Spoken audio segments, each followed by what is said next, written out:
What's up, guys? Spin Firearms here, and I just wanted to tell you guys this story because it's sort of funny, but at the same time, I think you can learn some lessons from it.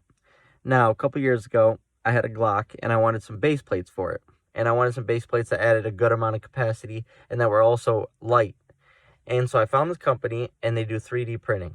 And the thing about 3D printing is if you don't use the right material, it's going to fail. That's with everything 3D printing-wise. And so I got the base plate. They look really nice. They look really, decent. They had good reviews on them.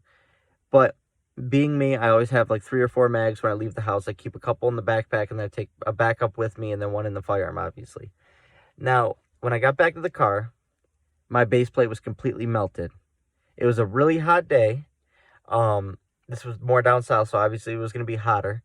And the temperature inside the car was just ridiculous. And that's why there's a big thing about stuff in your car because it gets so hot if it's just sitting in that sun.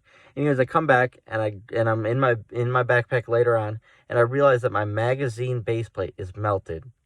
No, it wasn't like a puddle, but the thing was completely deformed. I mean, it ruined the magazine. It ruined everything. It was a mess. Never seen anything like that. And the second it cooled down, it just hardened right back to that terrible position it was in. And I just started dying of laughter because if you guys would have saw the way this thing looked, it looked ridiculous. And so I put it in my firearm just to see how funny it was, and it was hilarious. The way this thing deformed, because it was resting on something, so it sort of like melted and curled around what it was resting on. Oh my God, it was hilarious. But the lesson you can learn from this is buy quality parts. When it has anything to do with your life, anything having to do with firearm reliability, don't go cheap. And that's the thing about firearms. We learn as we go. I'm still learning a lot, like you saw with the SIG P365. I don't have that down yet.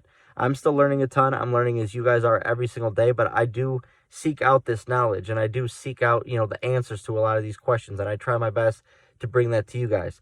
So in this case, do not buy cheap 3D printed stuff. I promise you. You need to make sure the company knows what they're doing, and you got to make sure that part will last, especially if it's with an everyday carry. If it's a range toy and stuff like that, then you don't have to worry about it as much. But I just thought this was a funny story. It was more something I could laugh at than anything. But at the same time, it was like if I actually needed a mag or I had to grab that and it was all deformed like that, I would have been done. I mean, it would have failed. The spring in that magazine was no longer able to work. It wouldn't have functioned. Those rounds, a couple rounds were melted into the base plate. I mean, it was a disaster. But, that's the thing. When people are printing out of their home, they're not like a big company with all this quality control. Big companies have a reputation that could be ruined if they make a cheap product. So, therefore, go with good parts, go with good base plates, test your stuff, and make sure you don't leave cheap 3D printed base plates in your vehicle to melt. Thanks for watching.